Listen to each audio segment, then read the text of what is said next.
Okay, whatever. I'll have to do.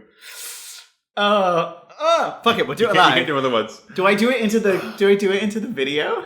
Do I do it into my camera? Yes. You don't do it to me. And you have to do it into your camera. Okay.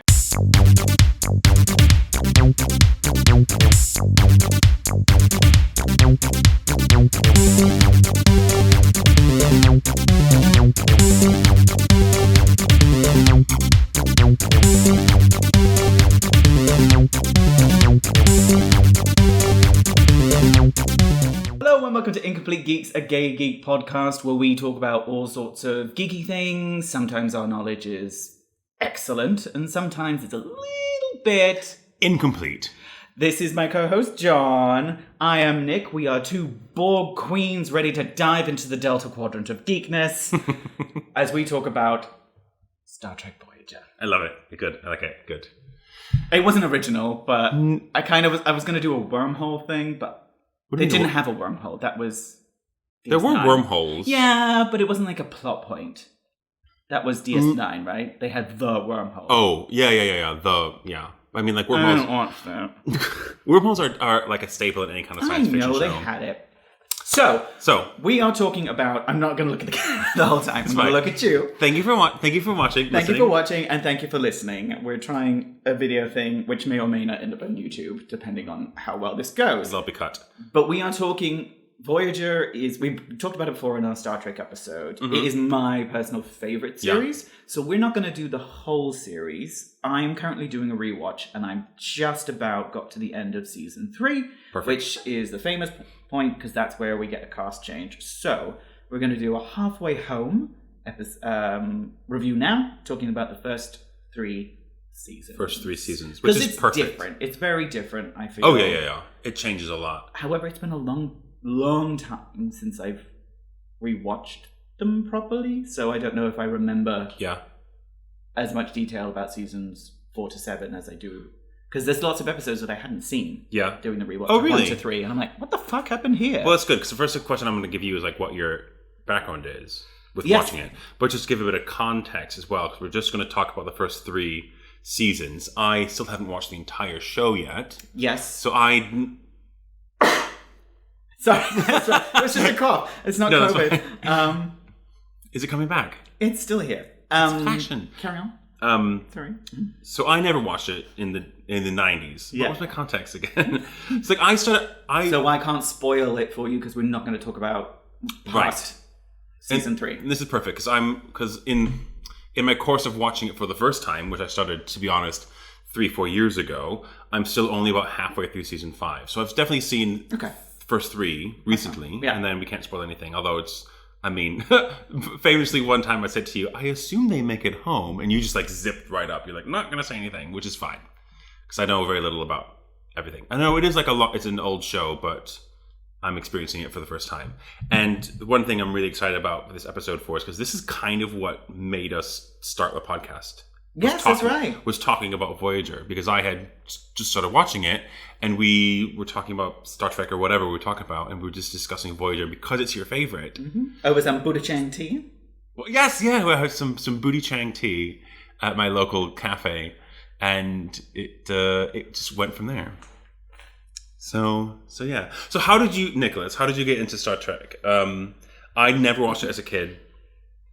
I know that kind of Deep Space Nine kind of overlaps a bit with Next Generation, which is what I was told to watch right away. Didn't it? Wasn't there like 2 years that it overlapped a little bit? I thought it overlapped just with Voyager. It definitely overlaps a lot with Voyager because they were concurrent at the same time for a long time. I thought it was like 1 or 2 years after Deep Space Nine was released. You have the wiki open. We could have found out. But let's have a look. It started after Next Generation finished. I think it did, because there's a fun fact in here about Michael Dorn. So we'll get onto that. Mm-hmm. We're going to do some fun facts. I started because I saw Next Gen was on TV, and then I remember the hype. Again, we've talked about this in our first episode, but I remember the hype when they were talking about it and promoting that this new show is going to come out. And the big fucking deal in the 90s, because it blew everyone's mind. A female captain? Oh my gosh. Good God, that's not possible. You can't do that. So it was a lot of talk and hype and stuff about that, and how they're like, "Oh, we'll just have a female doctor rather than a female captain." But they're like, "No, we need a female captain." Thank God they did, and one of the best ever. I didn't know that. Yeah, one of those things. So it was one of the few things where we watched it not on TV. We had to get it on VHS. The first episodes when they came out, and we watched Gatekeeper when it came out, and then had to try and keep Caretaker. Gaslight, gatekeep, girl boss, caretaker, Ocampa. Don't know what any of those words mean. Oh, I don't know. Egyptian can't say. Gaslight, gatekeep, girl boss. And so yeah, it was out, and I grew up in the Middle East, so it was like trying to get it on VHS whenever we would come back here. So we watched a few episodes here and there. So we got the first 2, and then I think 3 and 4 were the ones we got afterwards.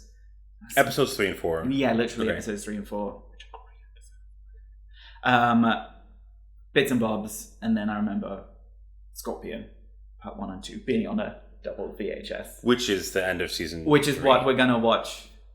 Yeah, live viewing. So it's like one great long episode we're going to split into 2 parts. Yeah, because like we can't get enough of Voyager. And it's not, you can't even see it because it's out of frame, but woo! Oh, yeah. Is it not even in my frame then? I don't know, we can't see yours. But anyway. NCC 74656. Just to clear it up. Go. Next Generation Enished, which is a combination of ended and finished, right, for you, those of you listening. It ended in 94, May of 94, and then Deep Space Nine started in January of 93. So there was just over a year overlap. But then, of course, Star Trek Voyager started in 95. January. Which is odd because January in America we're in TV January. Yeah, it's half season. It's like a mid-season. Yeah, mid-season. So whatever show got kicked off, it was like because the first season was only like 16 episodes or so. I mean, I've got it here again. Just like Buffy. Buffy was a mid-season replacement. That's right. Yeah, it was 16 episodes, and then every season after that was 26, which is a lot even for American standards. It is. And a lot of the time, we get some real shit episodes when you have to do 26 episodes a season. But it's a lot of work.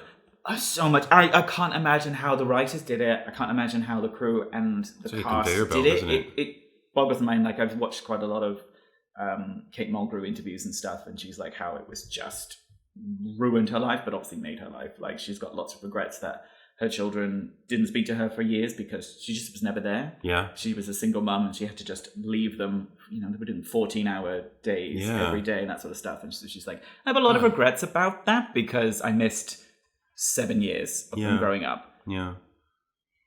But here's Rent and here's so always be remembered for that. Grueling compared to nowadays. However, having to fill that much space did come up with, I think, necessitated creativity and made them come up with some batshit stuff, you mean? Let's do this batshit thing. Yeah. And you had to kind of fill the episodes with stuff. And I think maybe that was a good thing sometimes. You know, now the new series is 10 episodes. Yeah. So your expectations are also like these if one is a filler, you're like... You're like, why does this exist? But the thing is, like, that was TV back in the day, back in the 90s. Yeah. And before we had like streaming services, we could buy like DVD. This is before DVD, so like before we had DVD box sets. Yeah, you could buy VHS stuff.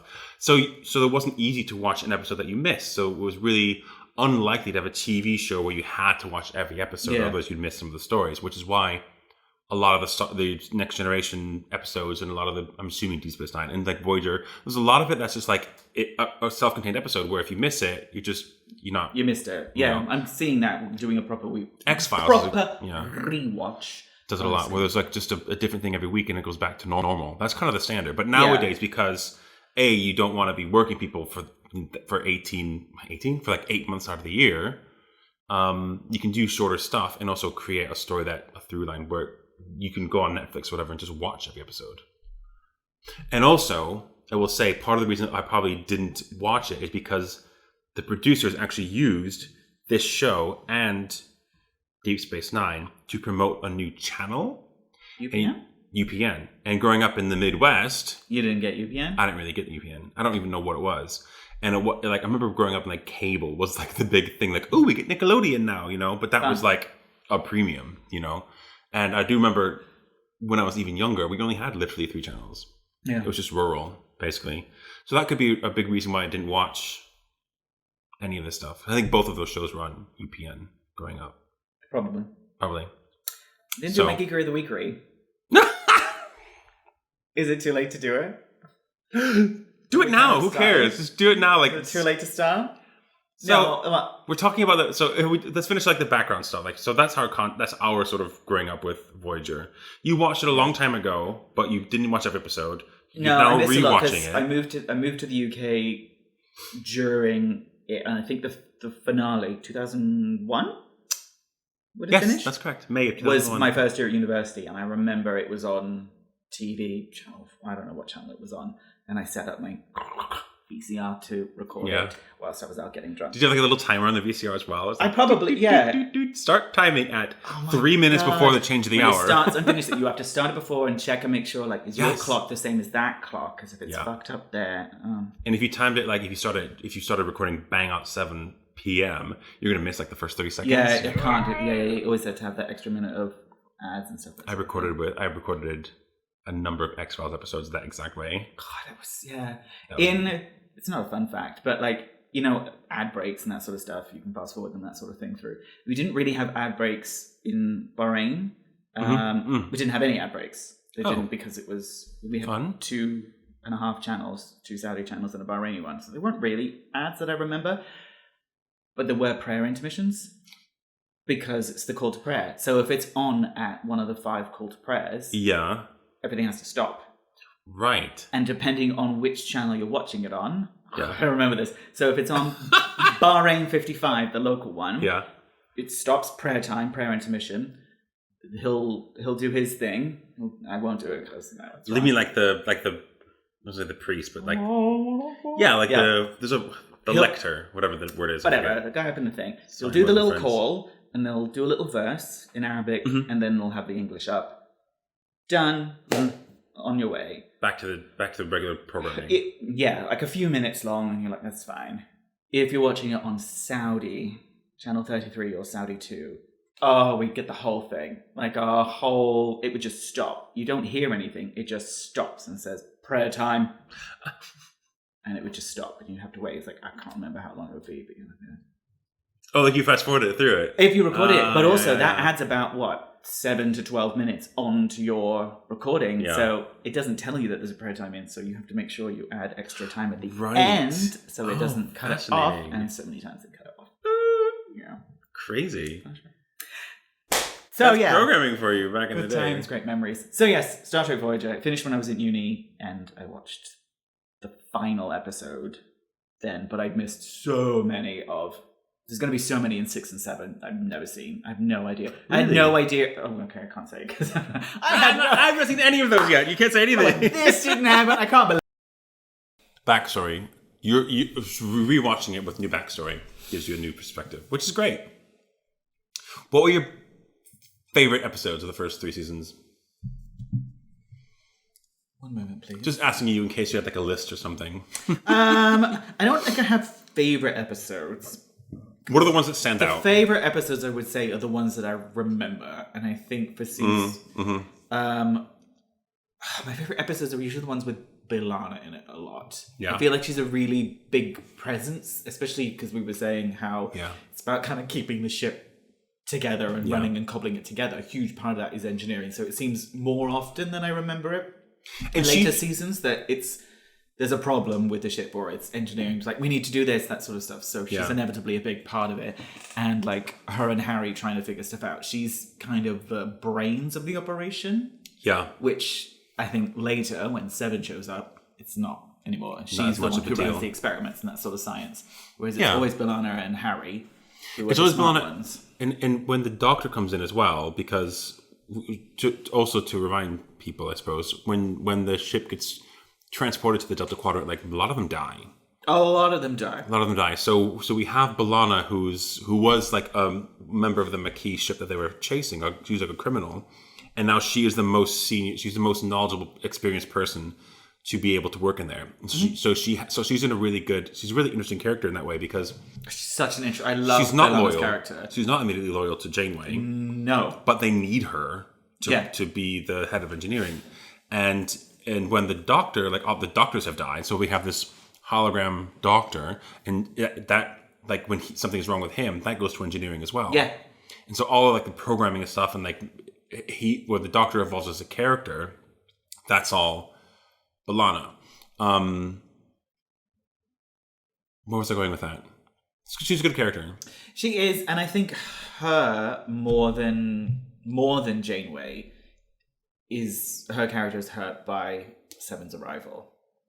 Because I think it's episode 3, so part 1, part 2, the caretaker. Mm-hmm. And then like the first episode after that is where she's made chief engineer because she's had a fight with Carrie and that sort of stuff. And they go inside the some sort of horizon where they're seeing their past self, the ship, and they're trapped, all that kind of stuff. It's just a cute little scientific phenomenon that they have to try and figure out. Right. Love it. But I love it because of the dynamic between B'Elanna and Janeway. Mm-hmm. You have the like mother figure disapproving professor captain and hot-headed rebellious teenager thing. And that's completely taken over with Seven. That's the new dynamic, is Janeway and Seven. Because they are interesting characters. Yeah. Seven, I love, is a brilliant character. But then, what's B'Elanna's role? Tom's girlfriend. Oh, yeah. Hated that. We'll get onto that. So do you think that sort of, that dynamic, because it does definitely persist through at least the first season and a half, maybe, where she is like this reluctant head. Like, she's just been betrayed by her own captain, because it turns out that he was actually... wasn't he like a double agent or something? No, Tuvok was a double agent. Not Chakotay. But Chakotay and Janeway have history. Nope, not at all. He used to be in the Federation. He was... Right, okay. You're a graduate of the academy. You're a graduate of the academy, and you have Starfleet Command experience. I watched that episode a lot. That's what she's... Okay. That's when he's like, you're telling them to accept me, but not everyone else. It's like, you're qualified to be first officer. Right, okay. Whereas B'Elanna never finished. All the other Maquis didn't go to... Starfleet Academy, that sort of stuff. So not quite a betrayal of her captain, but betrayal by Tuvok. Absolutely. Tuvok for sure. And then Seska, another betrayal, but that's I think that brings them closer, but that's a different one. I forgot about her as well. Seska's a great character. I love her when she goes over to the Kazon. She's nuts. Her death is lame, though. Her death is so... You basically like highlighted what I remember about her, is that she's crazy. She goes up to the Kazon, and then her death is stupid. Her death is stupid. At one point as well. She must have been pregnant in real life. She was a cool, interesting character. She was as a Bajoran. She was a Bajoran, but was secretly a Cardassian. So she was definitely a double agent as well. Yes. So all of that, but that was revealed later. Like all of that, but she was really conniving and evil, and then she went to the Kazon, and then she got pregnant with Chakotay. We'll talk about Chakotay in a second. She kept, like taking over the ship and stealing stuff. She was great, but then was like they took over the ship and then they did a little phaser thing and she died. Yeah, it's like, what happened to the baby? How do we write this character out? It's a shame. I thought she was pregnant with like a Kazon child. I think it was a Kazon child, but she thought it was Chakotay. She said it was Chakotay's. Okay. But it wasn't. Yeah, it turned out to be Kazon. But then they died and whatever. She died and they got rid of them. I don't care. Can't win them all, I suppose. I don't But care. the whole Can't win them all. Sorry. This is all about B'Elanna, though. Like how everybody she puts her trust in kind of leaves her. So like you got Tuvok, you got Chakotay, who is basically not on her side because he can't be fully on her side anymore. And then Seska as well has betrayed her. There's a great episode. I love the episode where they split B'Elanna in half. So the ones who are suffering with the phage, those kind of grotesque thingies. Yeah. Is it early on? Vidians. So they split her in half because Klingon genes can help battle the phage, that sort of stuff. So they split her into a Klingon version, so you see her trapped as a full Klingon and that sort of stuff, and they have all these conversations and fights. Then you see there's a human half of her, so her without any makeup, and she's like timid and scared, so she has to work with literally herself. I think I forgot that episode completely. Oh, sorry, it's so good. And then it's early on because the phase pretty early on. on. Yeah, pretty early on. And it's really good, and you get to see Roxanne Dawson, Biggs, whatever. Play full campy treats woman brilliantly, Yeah. and this timid little Earth human thing. It's great, and it's a complex, weird, like having the temper tantrums. Yeah. I have a very short temper, especially as a kid, so I really related to all of that. Not anymore, though. No, I'm very chill all the time. You should have seen me setting all this shit up. So my original question was, sorry I don't even know. cut you off. What were we talking about? It was about Favorite like episode? they keep that sort of that rebelliousness through, and then she really does just chill out. She chills out because they hook her up with Tom, and then Seven's I there, love you, Tom. and that's it. Because again, there's a lot of these episodes. Oh, I just thought of more stuff I want to talk about. A lot of these episodes I didn't see, so like I would see bits and pieces, and then I saw Scorpion, and The Gift. So I know that they get together. Which one was The Gift? Kess. Right. Okay. So I know that I think that's when they're together. They make whatever. So I knew that they ended up together, but I didn't realize it was really built up. Yeah.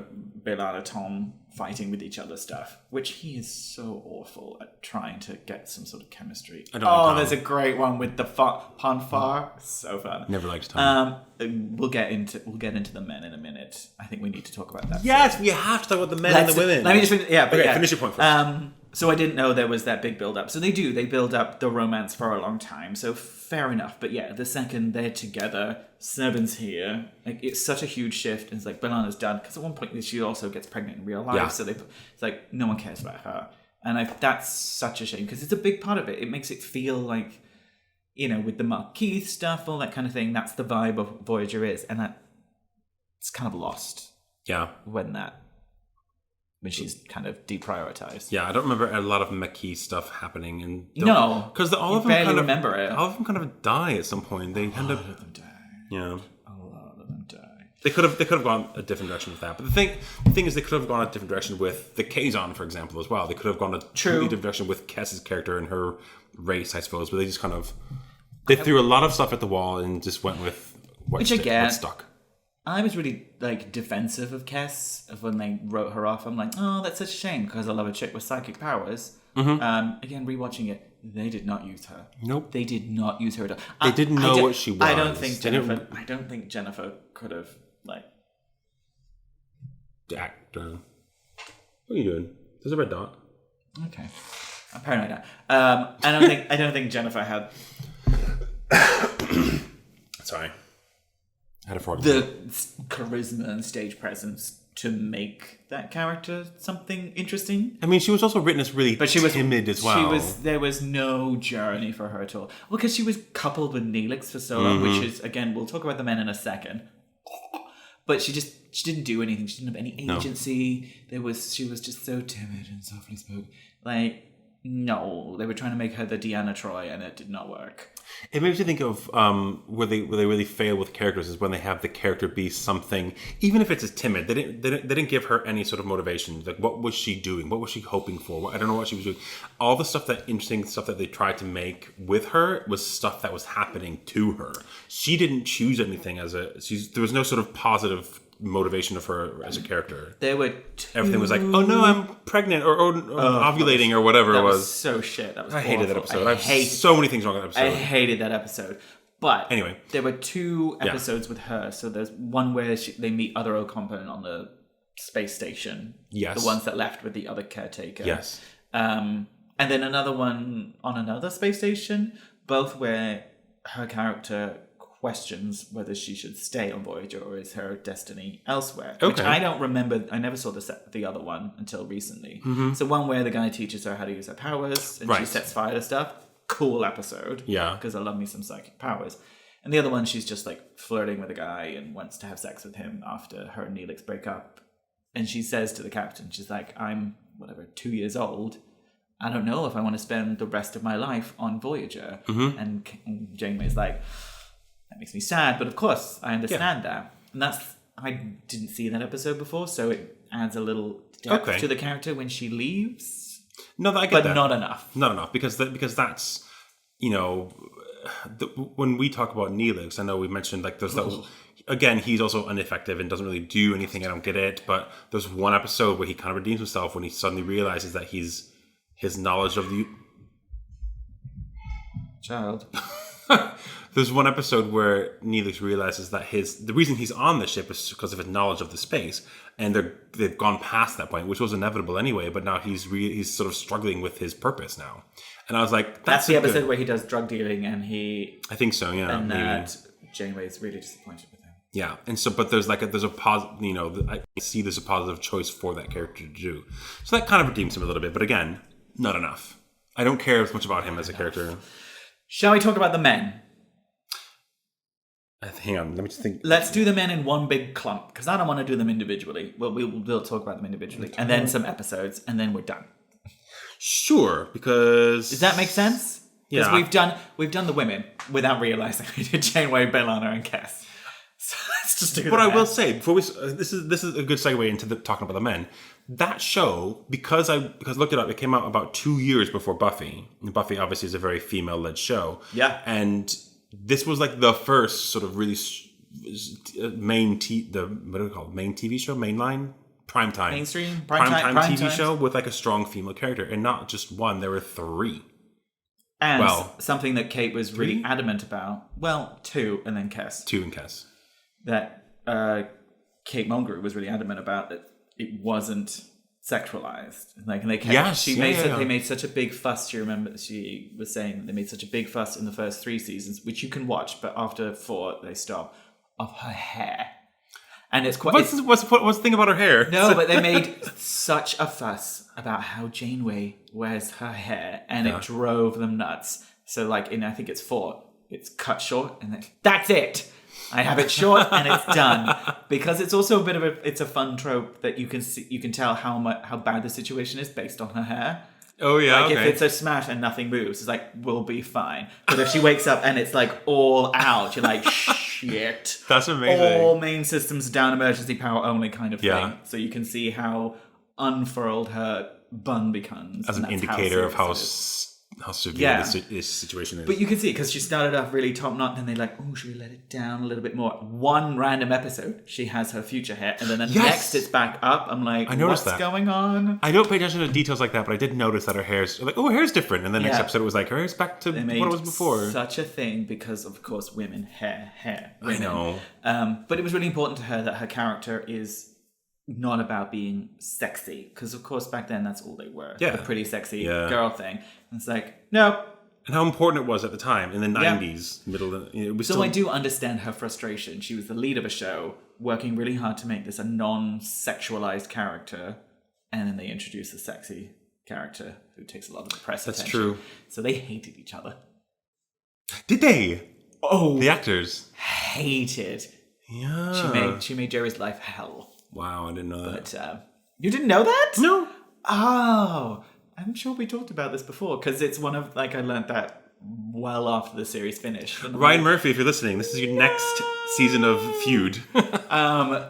Apparently Kate would, like, sit down. If she was off camera doing a scene, she would, like, sit down, or she would walk off. Like, she would say her lines and then leave. Like, really? She wouldn't look at Jerry. She would just make her life hell. All these kinds of things. Interesting. I never knew that. Yeah. Which is shitty, but also I get it, but that's unprofessional, Kate. That's unprofessional. Anyway, how do I feel about that? It's upsetting. I need time to digest that. I think they've made peace now, because who cares? Yeah. And she does say, is like, I think Kate Mulgrew was angry with the situation and took it out. It's like, I don't want this to be the situation, blah blah blah. And then everything is but it was more angry with the producer and that sort of stuff. So I know, I get it, because it's basically like it's putting the focus back on the male characters, basically, because first of all they're boring as shit, but also because it's a very sexual character, which I didn't really.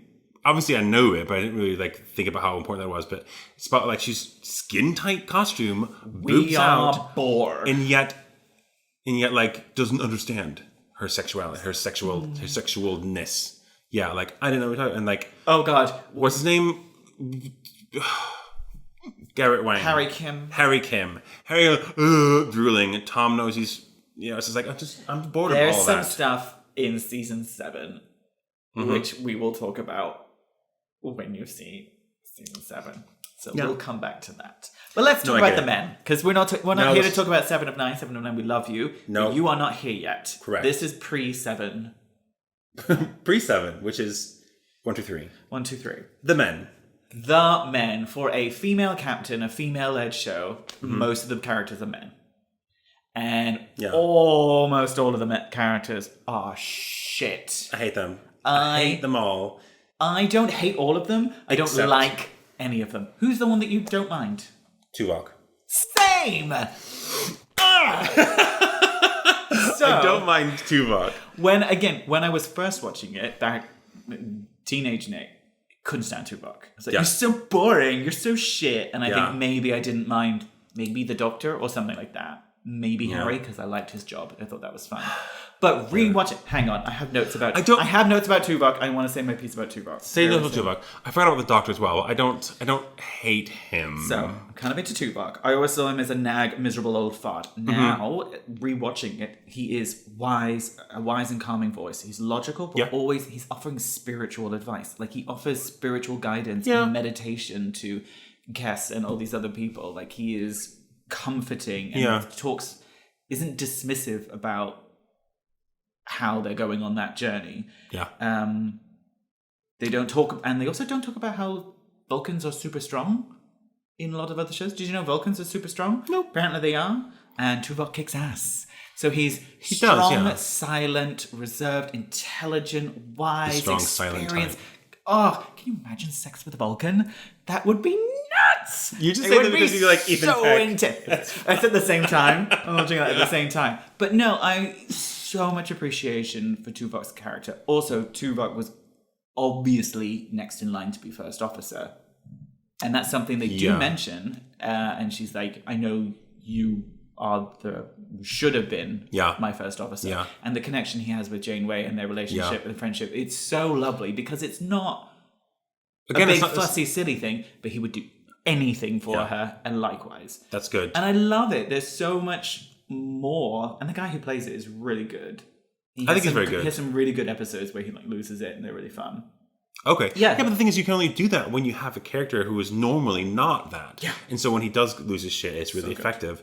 As a Vulcan, he doesn't have emotion, which in this scenario where you're lost adrift, like you really, really need that. Yes. You know what I mean? And it's because with all the marquee, love Bailana, fuck you, Chakotay, everyone's so emotional because you're not trained to be here. We don't know what we're doing. We're all stressed. And he for Janeway and for everyone else, has a calming voice. I guess I kind of give the Doctor a bit of not a pass, I suppose, or maybe I just didn't understand. I didn't really find that the kind of the rapiness of him was part of his actual character. That's when you binge watch it. You see that's just a just a trope, and it comes across get it. A little bit creepy. Yeah. And anyway, I know that's the final episode. He's a program. He's a hologram. It's just like that is. But then, as the way I kind of view it is as a sort of emergency holographic, whatever he's called, emergency medical hologram, EMH. He's got one task, and he has that sort of shortness of him where he's very business only, and then you kind of have to build on this programming to make him more of a human character. Mm-hmm. And there's one episode where the programming is a bit too complicated, he can't handle it, kind of phases out or something like that. Mm. And they have to realize that he's learning how to be a musician and how to have emotions and how to connect with the crew, like have more of a doctor's bedside manner kind of thing. I think it's great. I like all that. And there's one episode as well, which I don't think is in the first 3 Well, then you can't talk about it. I'm going to not talk about it in case it is. Because we have to do these characters again in the second half. True. I should have looked it up. So we're focusing on just the beginning parts of their journey. And when does he get the portable? Yeah, he's got it. In season 3? 2 or 3, I think. Which I'd never seen before. Like, they reference it. It's like, it's 29th century technology. Yeah. I'd never seen that episode. And you know why? I skipped over it. Because what do they do? It's like, oh no, we've traveled back in time to 1997 Los Angeles. Is that the one with Sarah Silverman in it? It is the one with Sarah Silverman. She's got a character called Rain or something like that. I don't know. I was like... The fucking gripe I have with a Star Trek. They're like, oh no, we've been pulled back in time to whatever the fucking time period it is in whatever city they are filming it in. So they're like, let's just go outside and film some shit there. It's just budget. It drives me insane that every single fucking one does it. Yeah. And that's that one. So I skipped it. That's where he gets the hollow emitter. So it adds just another dimension. He's sort of... Mobile emitter.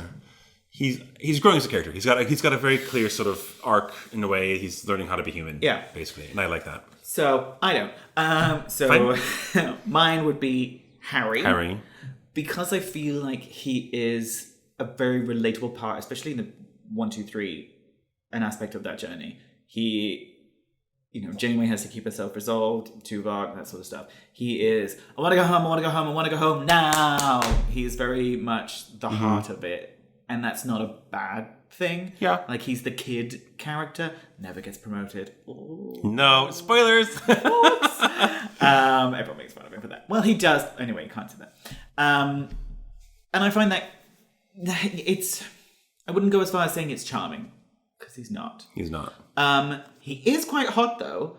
And they have, in season, it must be 3, Neelix sets up a holodeck program where it's like a cabana vibe. Yeah. Which again, I do not remember it being a thing. It's there through the whole season. They're always going there. So clearly someone had that set or built that set. It's like, fucking use this. Yeah. So they're always they're always going to that one program. This is a program that someone had left it there. We just like going back there. Whatever. It's from Melrose Place or something. I don't know. Really? And like they're like hanging out, and like Tom Paris is there in his Hawaii shirt. And Garrett Wang is there in like a mesh see-through black top. And I'm like, really? Good for you, Garrett. It's fun. And he is hot. And the reason he was supposed to be, it was either him or Jennifer were going to get fired. Really? At the end of season 3, because they were the least popular ones. But then he was like voted sexiest man on TV. Like, whatever. Do you think it was because of that episode? I think it's because of the mesh top. And he looked good in it. Good choice, Garrett. And so he got pressed, and they're like, right, we'll keep you. And they got rid of Jennifer instead. Oh, wow. Okay. I don't disagree with that. I don't see why you couldn't have had an extra character. Kept them, yeah. Money, yeah. Yeah, Harry Kim is much lower. I'm not sure exactly where. Probably next, but I don't like him. I think the term I used when talking to you about Harry Kim is wet rag. Wet. Definitely wet. He is definitely wet. So inconsequential. He doesn't... No, but he's his part on the bridge could be filled by anybody. His operations is like the most inclusive like fucking thing. If you watch other shows, they have a different person for all communications is ops or these kind of things. Oh, really? It's a big fucking job, and I like that job. But you're right. Good. He is not an interesting character. He doesn't bring anything more to that role. He's like when they have a kid character, which they also obviously do in the later series. Naomi, yeah. He's kind of like how you have that character who's the innocent one that you're like, they show the emotion of what everyone else is also going, but whether they're hiding it or not. I feel like he's the basic one. He's the basic one. Plain, simple. Wants to get home, sad, misses his girlfriend, misses his mom. Of course. Yeah, but it's more than that. It's not just that, like, I don't think even that is done well, but it's also like, ooh, I don't know how to talk to girls. Like, hey, Tom Paris, can you give me advice? Like, no, I'm not here for any of that. He never asks for advice because he doesn't want to talk to girls because he has a girl back home. Tom pushes him on the Delaney sisters because Tom is a fucking predator. But then why? We'll wait. He's later. So that's how. Who Tom is? Tom is way later in our lists. But like, okay. I forgot about the girlfriend completely because obviously he does go after 7 or 9 later. No, he just he's like Google. He's just shy. Like, we're not talking about seasons. We're not talking about seasons. We're doing 1, 2, and 3. Don't like him. That's absolutely fine. Inconsequential. So what's your one off? So Doctor's Harry, least, and then after Doctor for you, maybe Chakotay. I'm the Doctor. I think after Harry. Yeah. So I think after the Doctor, Chakotay for me now. He's higher up, even though I think vocally it's Chakotay then Harry. Hated him. Oh wow, okay. I just am annoyed by Harry Kim in a lot of ways. But Chakotay, I just think let's talk about Chakotay because he's we're on to Chakotay now. I hate him. He's very clearly, and obviously we can say this now, looking back on it, where we can binge it, but he's very much like he's supposed to be a Native American character. He sure is, but my God, he references his grandfathers and his spirits every single time. Yes, he's going to save the day. He's a one-trick pony. There's a story that my ancestor told me, and I go, please, which again is the writing. That's not Robert Beltran. That is bad representation writing. And somehow this. I hate it because it's shoehorned diversity. Yeah. And I also hate it because it makes no sense in a sci-fi show. If he's talking about like, well, the spirits of my ancestors, we are long from where born we on grew up. Jupiter. Like, for Christ's sake, he's Who not... was? I don't know. He was born Chakotay on, like, was born on I don't know. I'm making shit up. Okay. I could check that. But like, a lot of them were. You're not from... Where do they... Native... If he's supposed to be I don't know if he's supposed to be Native American. Maybe it's in... Yeah, he absolutely is, because they go in... Maybe not North American, but still the Americas. Because he goes, he flashes back to his dad, who was played by a white actor. Doesn't work. A terrible, hammy, shit, old school white actor plays his dad. It's like, our people. It's like... Our people. Oh, no. Awkward. I mean... I know we shouldn't judge Chakotay was quite the past sexy, by our today's standards, but it's just too icky. But it doesn't work. It doesn't work because the spirituality of it doesn't work in a sci-fi show because you are like 70,000 light years from home, but the spirituality. I think Tuvok has the spirituality because it's himself. Thoughts, He doesn't rely on anybody else like ancestors. They do a much nicer approach to mindfulness and that kind of sort of stuff with Tuvok's approach rather than this Chakotay mess. And I'll say this again with another character later on, and I'm sure you know who, but he is not sexy enough to be a heartthrob. Like, it's clear that... Was that his point? It's clear that Chakotay is supposed to be the sex symbol because B'Elanna has sex dreams about him. Seska has sex with him all the time, and it's very, very obvious, and I think done very well, especially in that episode, that there is sexual tension between him and Captain Janeway. And I think that's done well. Okay. When they go on that planet, that they think they have the incurable disease, so they just set up a little shack there and have to live there for the rest of their days. I don't remember that one. Oh, wait. Oh my god, it's so important and so good, you need to go back and watch it. Yeah, they wake, the episode starts with them like getting out of pods or something, and they're put back on this planet because they've been infected by something, and the atmosphere of the planet is keeping them alive. If they leave, they will die. Right, okay.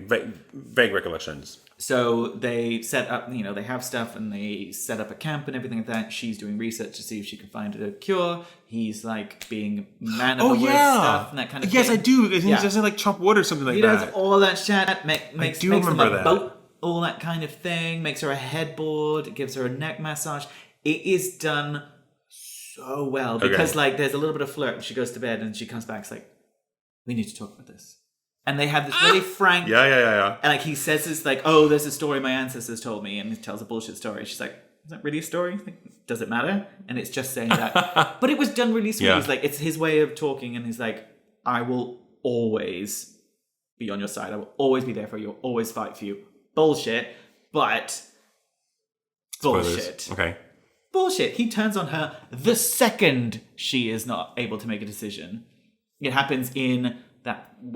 Scorpion, but it also happens in another episode where she goes into a coma and she's like, make sure you do this, this, and this, and then she's taken out, whatever. The second she's out of the way, he's like, no, we're doing this. Fuck you, I'm in command. Yeah. He is it's fake, I can't think of the word. Fake leadership? Fake bravado? Values, fake depth morals. to him. Like, he's just shit. He's shit. And he's like, oh, yes, I still like this. Bullshit. The second anything punches people in the face, fuck you. You're not you're not Federation. You're shit. Yeah. And you're not sexy enough. Not sexy enough for everyone to be lusting over this fat old guy. No. No. Poor actor, yeah. No, you're right, though. That's my opinion. What is the word? Values. Self-righteous. Not intuition, initiative. He's so self-righteous, so condescending, and it's just fake. It's fake. Anyway, what's your thoughts on Chakotay? What's the word? The word's like you have inner values. I don't know. Inertia, intuition. What are you trying to say? Think about it. But the word that you're trying to find, he has fake morals. I'll think of it later. I'll text you. No, I've said what I wanted to say about Chakotay. He's shoehorned diversity, and the spiritual doesn't work. Doesn't work. And so there's other stuff to talk about later on, but we'll do that in part 2. Under him, I would probably put Harry's. Okay. He's pointless in all words. And I think there's only one person left. Huh? There's only one person left? There's 2 people left. Oh, I think I'm missing. I hate them both so much, but I think I recently swapped my old. Oh yeah. So I think now we're the same. It used to be the other way around, but after Chakotay is Neelix. He was always my worst, and rewatching it from the start, I'm like screaming at the TV. I hate this character. He is the comic relief who is not funny. Not funny. He's not charming, sweet, endearing. He is a bumbling fucking oaf. He is a 45-year-old man with fucking whiskers sleeping with a 2-year-old. It is so gross. Yeah. And he's jealous and shitty and burning shit and can't make coffee. He sucks at everything he does. And what's his job? To show that, like, oh, everyone loves Neelix. Why? Yeah, why? You're a knob. Yeah, I don't like him. Don't like him. How do you really feel? He is. I can't think of another word. I can't think of. Inconsequential. Inconfident. He's not insensitive. Insecure. Insecure. That's the one. He's insecure, and his point is to give guidance to the Enterprise as it goes through. But you don't even see him. Sorry, to the ship as it goes through this quadrant that he's supposed to know a lot about, and doesn't really do. He does it maybe 2 or 3 times in the course of 3 because that would have been seasons. interesting. But no, and now season 3, they're out of his space. So what? He's the cook. You need a cook. Because you can't replicate. Cook, I guess. Yeah, but what?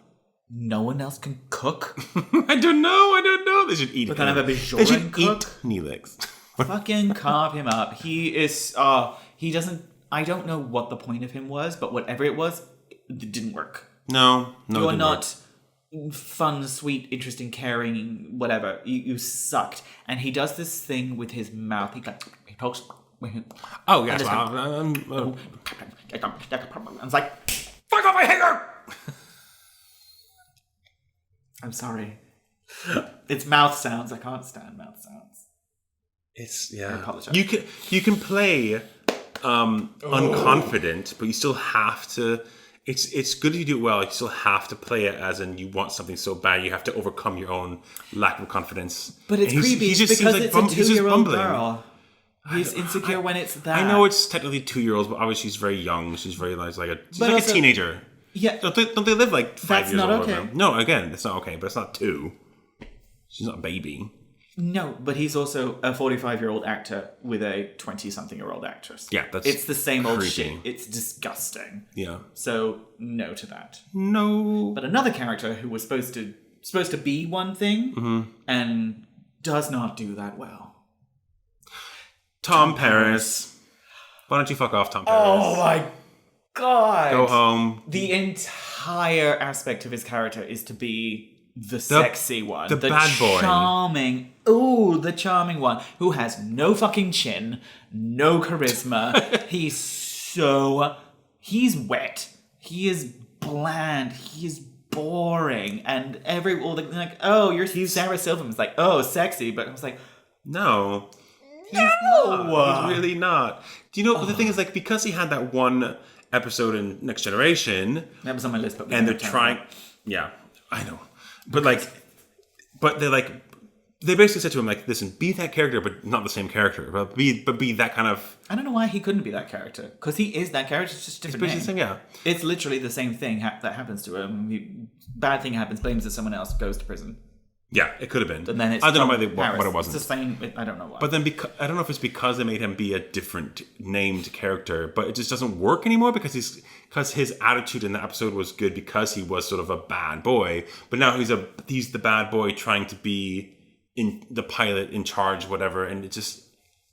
Ugh. He just sort of he's disgusting. The kind of way that you think of the Doctor, I'm thinking of him as like trying to get his mouth on every female that comes through. Everything. And no. But again, because it's done as if the women are like barely holding it together because they can't resist him. I'm so like, gorgeous. What? No. What? Yeah. This is the best you could find? And it's not that he inspires anger in me the way that clearly Neelix does. Yeah. I'm sorry about that. The way that Neelix and Chakotay do, because they're aggressively annoying. He's just the perfect example of a guy showing up and not doing anything and being like praised for it. He doesn't do anything. But the thing is, like, being the pilot is difficult because how are you going to show that he's a good pilot? Exactly. You know? And to keep doing Delta Flyer shit, which they obviously keep doing. Whatever. Oh, well, we're not on the Delta Flyer yet, so we can't talk about that. But you mean the Delta Flyer is the new ship. The ship he kind of like built. That's later, isn't it? Yes, it's okay. not now. No. But Threshold and kind of shit like that. Yeah, which is confusing because Delta Flyer is the name of a wagon in America, like the red wagon. Isn't it called the Delta Flyer? I think so. Write it in if you think I'm wrong. Maybe that's why they did it. They are American, so yeah. Maybe that's why they did it. Yeah. But yeah, he's not even that bad. He's not even. He's just so nothing. Could have fired him. We don't need him. Where was that hot? Fire him. Fire Tom. Do you remember in the first episode he was perving over the woman who was flying him to Voyager at Deep Space Nine? She was because she was Betazoid. Because obviously I love me as someone with psychic powers. This hot Betazoid chick was the con officer. It's like, why didn't we keep her? Yeah. That would have been fun. Yeah. We got this with weird chest hair poking out, like. Ugh. Was I never even noticed that? Because I never think about it, and it's so 90s that like V cuts were a thing. Yeah. Ugh. And when he goes on when they go down and they accidentally cause the time loop that blows up the planet, and he's there and they're wearing stuff, and he saves the snotty kid. Ugh. He's awful. He also makes mouth noises when he talks. Ugh. Bad. Bad. What episode are you talking about when he saves the kid? It's again one of the really early ones. They go they come across a planet that's completely blown up. Mm-hmm. Kes has a psychic flash, blah blah. So they go down, and Tom and Janeway are put into a little bubble, and it puts them back 24 hours. So they're on the planet before it blew up. So Voyager's trying to get them back before the planet blows up, so they don't get killed. Right. And it's spoiler for episode 4 of Star Trek Voyager. Their attempt to break through is ruptures a nuclear power plant and kills everything. Yeah. It's pretty good. Classic Star Trek. But yeah, there's a kid and he jumps in front of a gun, but he's so shit. He's the cowboy character that I hate. Yeah. He's Poe Dameron. He's the Poe Dameron. He's all of these kind of things that oh, Tom, you're so charming and sexy. Poe Dameron in real life is sexy. But Oscar. Yeah. He's sexy. Yeah. Thomas Eugene Paris, Robert Duncan McNeil. No. So one of the key episodes we've already talked about is the one with Janeway and Chakotay getting trapped. And I think it was so important because it was, again, they had time because they've got 26 episodes to let the whole episode be about them being on a planet and how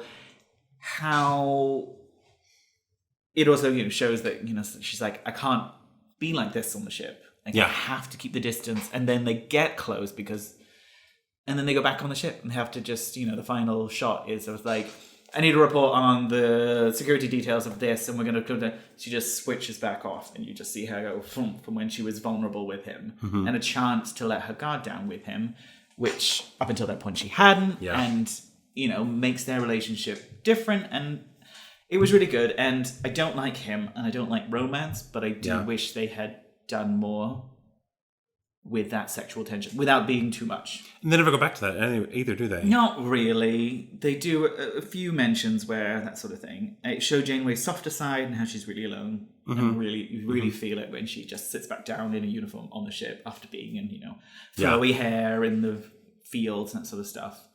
And I think that does a lot for her character. I think that's because I'm a Janeway stan. Yeah. What are the notable episodes? Oh, these aren't good episodes. I've just done the ones that piss me off. We're not calling notable. We're just saying notable episodes. These are the ones that piss me off the most. Go on. False prophets. The ones where they find the 2 Ferengi. Yeah, okay. And they were doing... This is the Neelix, right? Just a fun episode because it ties back to one episode in Next Generation. Neelix goes undercover as a Ferengi because he's also played... Ethan Phillips has played with Ferengi on the other shows before, and he was also in First Contact as a hologram. So they've used him before, right? So he's done Ferengi before. So they have him dress up and look like a Ferengi, right? And all and then they find out he's doing it. Then he's like, no, I'm part of a Voyager thing. That's and the whole time I was like, he's double crossing them. No, he's just shit. He got figured out. He ratted on them by 2 Ferengi, not to be racist, but Ferengi are awful, dumb as They're fuck. written that way. He failed at tricking the Ferengi. Yeah. What does that say about his character? Fuck off, Neelix. Okay. Warlord. But I don't know if you remember this one, where Cass is possessed by a warlord, and she kind of gays it up. Yeah, psychically possessed by some alien shit, blah, blah, blows up. He dies and goes into her body. Yes, okay, So she's possessed by him. Rings a bell. Didn't like it. It's not good. Fun for Jennifer to play that. I don't think she does it very well. I don't think she does it very well. That's what I said. But she gets to be kind of like gay because she's like. So she gays it she's up. not very. Yeah, she can't. Not really got the acting chops for it. You know how like when Tuvok goes crazy. Yeah. I think it's good. Whereas when she goes like mask and like stomping around the room, you're like, this is awful. But I did like how that she gayed it up because she was flirting with the men, even though she was a man, and also the women because that's his ex possessed, that kind of stuff. It obviously let her kiss the men, but not the women because it was because of TV, that sort of thing. It wasn't good, but don't remember that one as much. Notable ones. Macrocosm is the name of this one. I know this one. I do remember this one. Which I just remember G.I. Janeway. Oh, yeah. I remember because of the awful CGI. Yes, really bad CGI. But it is the 90s still at this point, I think. True, yeah. Yeah. A bit bonkers concept as well. Yeah, the so virus it's a virus that's made... It grows big. Yeah. Doesn't make sense as a... Anyway, like the physicality of that kind of entity wouldn't really work. It's kind of like having an ant the size of a building. You wouldn't because those legs are designed to keep up that... But anyway, it doesn't work. Soft My brain. sci-fi. True. It's a chance for Kate Mulgrew to completely dominate the episode and just be the star and the leader of the show. Yep. It's very much Picard in First Contact. Yeah. He's buttoned up and serious the whole show. Mm-hmm. It's like, right, come on, Patrick, let's give you some action. Put him in a vest with a gun. Put her in a vest with a gun. Yep. Fucking fun. I loved it. That was fun. And it was more that like, bitch, this is my show kind of thing. Yeah. It's like, that's an interesting episode that you've had, Chakotay. This is my show. Does she get like a big old kind of gun? Oh, she's got the plasma rifle. She's got the rifle, grenades and everything. She takes everything up. She's in a white vest and she's fucking prowling around. I remember thinking when I saw that, I was like, this is really fun. And then I looked up and people love it. I love it. It was, great. Any chance for Janeway to just go nuts. Yeah. I love it. I love all of that. Which is great because again, it's like when we're talking about Tuvok, it's the thing where you are like this all the time, so that when you are different, it's great. Yeah. And she has the chops to do both. Yeah. Yeah. That's all I've got. That's one of my I want to point out people like the episode Tuvix. Remember this one where I surely do. And again, she mentions it in her book. Oh yeah, she was wrong to do it. To do what? What are you going to say? Tuvix. Oh, I didn't like it, and I can't explain why. And I think we all agree. Everyone agrees. That's murder. She was wrong to do it. Like people love this episode for whatever reason. He's I think creepy. So. He's just got Neelix features on a black guy. It's creepy. I thought it was weird, and I didn't. Maybe the sort of the moral dilemma really unsettled me. That's an episode where I would watch it again. So props, credit to that. And we have to talk about Threshold. Threshold's that bad. It's awful. I don't think it's that It bad. is the worst episode of all Star Trek across every single series. It's awful. Just an episode. It's wrong in a lot of ways. And I don't really like... the worst thing isn't Tom Paris and Janeway having sex as salamanders. It's just the concept of I'm going to reach warp 10, which is like I'm reaching the speed of light kind of thing within this sci-fi world, and it changes me physiologically. Well, warp is fast as speed of light, but I'm saying like there's a hard limit in real physics that things cannot go faster than the speed of light. So in this sci-fi realm, if warp 10 is like the unattainable, the infinity, whatever, and this random person on Delta Quadrant figures it out, a character that I hate already, and then it just changes him physically, That doesn't make sense. Yeah. And I know that the writer of this episode, Brandon Braga, he always complains that people always bring this up. And he's like, I'm sorry, I don't know why. It's like they had 26, I have 26 episodes to write. I've got to write something. He's probably written a lot of good episodes that I really like. But it's just, I watched it and I'm like, what is this trash? And then the way that Janeway kind of at the end says to Tom Paris, like, well, we did it. We made babies on this other planet, probably starting a whole new ecosystem, but I wouldn't have rather done it with anybody else. Anyway, back to work. And I'm like, that's wrong. I don't like that. It just was creepy and it doesn't work. And I hate it. Do you remember the one with space dinosaurs? There's another one with space dinosaurs. Probably not, because, I hate dinosaurs. There's another space... Oh, I love dinosaurs. But there's an episode where an alien race in the Delta Quadrant theorize and find out that they are genetically related to humans because they evolved from dinosaurs that left Earth before the crash, yeah. And then traveled eventually to the Delta Quadrant, and now they are a species of space dinosaurs. Space dinosaurs. So somewhere there's a dinosaurs. That was... you didn't like that one? That was very much, when they were on the holodeck putting all the genes together, they're like, oh, yes, I remember it. I've seen this. This is from the Cretaceous. So I was like, love it. Vague it up. Generic space dinosaurs, fine, but Earth... Also, I hate the one with Amelia Earhart. They left. Oh, yeah. I hate shit like that. It's like, oh my God, here's a truck from 1940s America, and Tom Paris knows how to fix it. Of course. Like, oh my God, it's a truck. It's like, we know what a truck is. I hate shit like that. This is a truck from the 19th, like, 1920th. I hate shit like that. There's a lot of like, obviously you can't avoid references to the real world, but if you're referencing something so close to today... I hate, when they're like, oh, it was really popular in early Earth. It's like 90s Earth. No, but it's also not that. It's early 90s American Earth. It's True. not even, you haven't even crossed a fucking ocean. How many different species live on this ship and it's about America still? Like, come on. We don't need those references.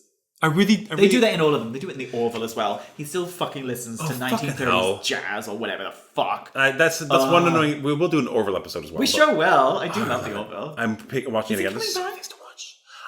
Is it left? Well, it's been gone for years. I think they're making more. Okay, cool. I think. Obviously, COVID put a gap in that. But when they reference it, like...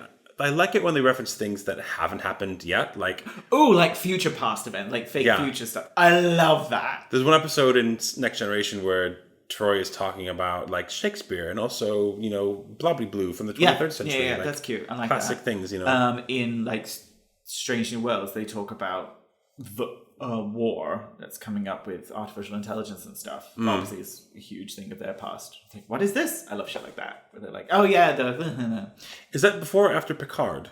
Because they reference something in Picard. Strange New World is way in the future. Way in the past. So no, it's a... But Strange New World is an offshoot of Discovery. Yes, which is the original series. It's before the original series. What's the one that is in the future then? In the far future? Discovery travels to the future. But they are from... original series, pre-original series time. Right. She's Spock's sister, which they forget about. She's Vulcan. Who? A character? Discovery. Okay. You watched it? No! It's not good. Sorry. Okay, anyway, more episodes? I had one, but it's not actually season 4, so no. No, we can't talk about it then, I'm afraid. Do you want to talk about... the standout episode of the whole thing... Of the first 3 series, yeah. Of the whole show... Scorpion! It is, and there was a listicle. It's not... I thought it was like one of the top-rated Star Trek episodes of all time. It's not. It's the top-rated Voyager episode. Episode 1. Scorpion part 1. But at one point, I think it was during pandemic, it was one of Netflix, they released like the most rewatched episodes of Star Trek, and Scorpion part 1 and 2. Yeah. And then The Gift are the top. It's the most. So it may be... So... The Locutus, episode, I think, is the highest IMDb rating. Yeah. But the most rewatched of all Star Treks, at one point anyway. Yeah. Scorpion. It's fucking Scorpion. And it is so... And I remember, and we're going to... And I remember when pressing play and that first opening shot, which we're about to rewatch. We're going to watch, yeah. And we will go through it scene by scene. Next episode. In the next episode. No. The same episode. We're just cutting it up. We're cutting it up into parts. Next week. It'll take a while to edit it. When do we first meet species 4679? 8472.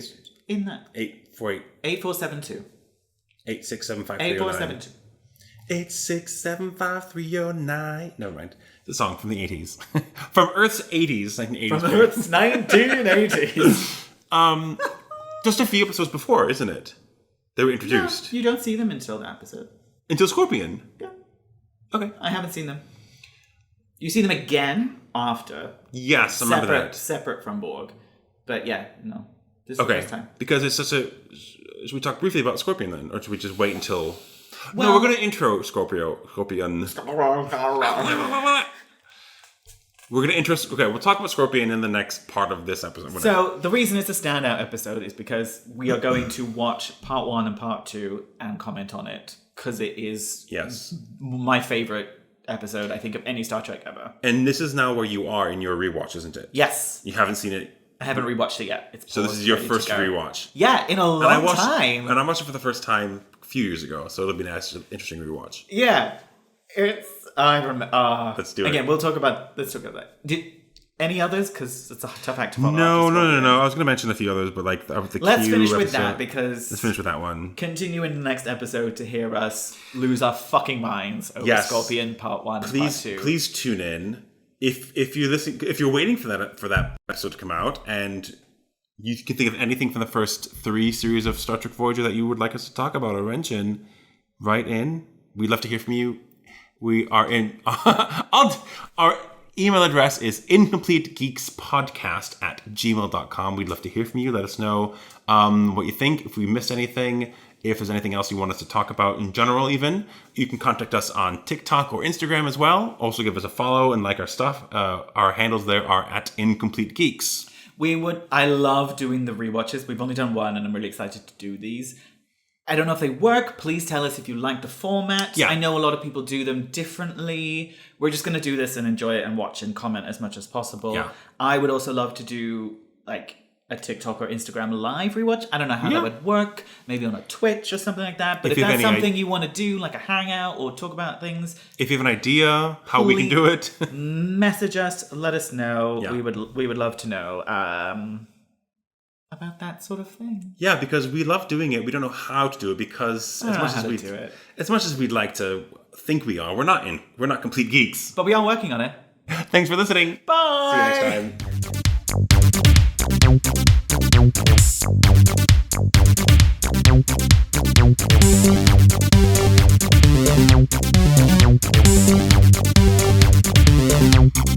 next time.